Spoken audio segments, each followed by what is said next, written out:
நான் உங்களுக்கு சகாயம் பண்ணுவேன். ஆமென்.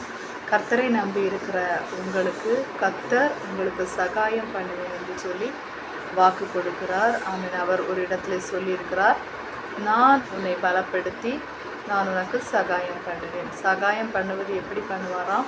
நாம் சோர்ந்து தளர்ந்து போயிருந்தாலும் ஆமென், அவர் நம்ம தைரியப்படுத்தி நமக்கு உதவி பண்ணுகிற தேவன். நாம் ஒருவேளை சில காரியங்களில், சில வேதனைகளில், சில சோதனைகளில் நாம் சோர்ந்து தளர்ந்து போயிருந்தால் கர்த்தர் முதலாவது நம்மை தைரியப்படுத்துகிறார். கர்த்தர் முதலாவது நம்மை தேற்றுகிறார், திடப்படுத்துகிறார்.